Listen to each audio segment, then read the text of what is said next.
अरे रास्ते में ट्रैफिक था इसलिए लेट हो गया। अरे कल टाइम ही नहीं मिला इसलिए मैं ये काम नहीं कर पाया। अरे कल वो शादी में चला गया था इसलिए रह गया। अरे मुझे याद ही नहीं रहा इसलिए नहीं कर पाया। बहाने बहाने और सिर्फ बहाने। जीवन में बहुत कुछ करना चाहते हो, सफलता की ऊंचाइयों को छूना चाहते हो उस सफल इंसान की तरह तुम्हारा भी नाम हो, पूरी दुनिया में तुम्हारा ही नाम हो। सही कहा, सपने देखने पर जीएसटी थोड़ी लगता है, लेकिन अगर इन सपनों को सच करना चाहते हो तो जीएसटी से भी बड़ी कीमत चुकानी होगी, जो उन लोगों ने चुकाई जिनको आप अपना इंस्पिरेशन मानते हो। क्या चुका पाओगे वो कीमत जो उन लोगों ने चुकाई है? दे पाओगे उन चीजों का बलिदान जो सबसे ज्यादा पसंद है? तो आज ही बहाने बनाना छोड़ दो, क्योंकि सबसे मनपसंद आदत यही है तुम्हारी, जिसका बलिदान तुम्हें देना होगा।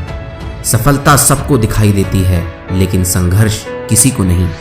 मैं इस काम को क्यों नहीं कर पाया, उसके बाद एक लंबी सी लिस्ट है आपके पास। खत्म कर दो उस लिस्ट को आज ही। अपने लक्ष्य तक पहुंचने में जो भी काम जरूरी है उसको उसी टाइम पर करना है, ताकि बाद में ये ना बोलना पड़े कि मैं इस काम को इसलिए नहीं कर पाया। आपके सामने ढेरों सफल लोगों के उदाहरण हैं जो आपसे भी बड़ा बहाना दे सकते थे शिखर तक पहुंचने में, लेकिन उन लोगों ने हर चुनौती को स्वीकार किया और आगे बढ़े। कभी कोई बहाना नहीं दिया। याद रखना, जीतने वाले कभी बहाना नहीं देते और बहाना बनाने वाले कभी जीत नहीं सकते। यकीन नहीं होता ना? आपको कुछ उदाहरण देता हूं, तब शायद यकीन आ जाए। तुम कहते हो मुझे उचित शिक्षा लेने का अवसर नहीं मिला। उचित शिक्षा लेने का अवसर फोर्ड मोटर्स के मालिक हेनरी फोर्ड को भी नहीं मिला था। लोग कहते हैं मैं इतनी बार हार चुका हूं, अब हिम्मत नहीं है। अब्राहम लिंकन 15 बार चुनाव हारने के बाद राष्ट्रपति बने थे। मैं अत्यंत गरीब परिवार से हूं। पूर्व राष्ट्रपति अब्दुल कलाम भी गरीब परिवार से थे। अरे तुम कहते हो बचपन से ही अस्वस्थ था। ऑस्कर विजेता अभिनेत्री मर्ली मार्टिन भी बचपन से बहरी व अस्वस्थ थी। तुम कहते हो मैंने साइकिल पर घूम घूम कर आधी जिंदगी गुजारी है। अरे निरमा के करसन भाई पटेल भी साइकिल पर निरमा बेचकर आधी जिंदगी गुजार चुके थे। तुम कहते हो एक दुर्घटना में अपाहिज होने के बाद मेरी हिम्मत चली गई।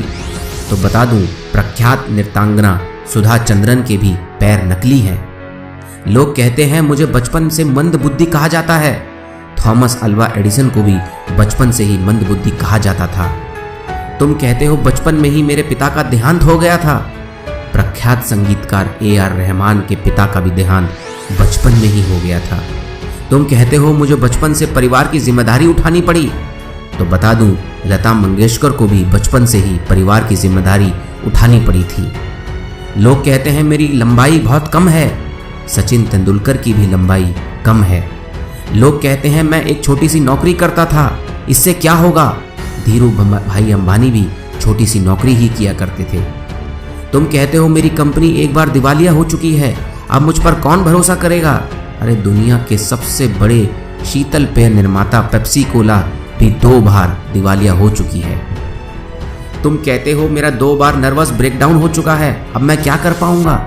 तो बता दूं, डिज्नीलैंड बनाने वाले वॉल्ट डिज्नी को भी 3 बार नर्वस ब्रेकडाउन हुआ था।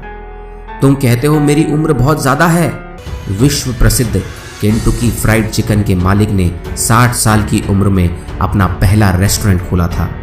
तुम कहते हो मेरे पास धन नहीं है। इन्फोसिस के पूर्व चेयरमैन नारायण मूर्ति के पास भी धन नहीं था, उन्हें अपनी पत्नी के गहने बेचने पड़े। तुम कहते हो मुझे ढेरों बीमारियां हैं। वर्जिन एयरलाइंस के प्रमुख भी अनेकों बीमारियों में थे। राष्ट्रपति रूजवेल्ट के दोनों पैर काम नहीं करते थे। अब कुछ लोग कहेंगे कि ये जरूरी नहीं कि जो प्रतिभा इन महानायकों में थी वह हम में भी हो। तो मैं आपकी बात से सहमत हूँ, लेकिन यह भी तो जरूरी नहीं कि जो प्रतिभा आपके अंदर है वह इन महानायकों में भी हो। नजर को बदलो तो नज़ारे बदल जाते हैं, सोच को बदलो तो सितारे बदल जाते हैं। अरे कश्तियां बदलने की जरूरत नहीं है, दिशा को बदलो, किनारे खुद ब खुद बदल जाते हैं।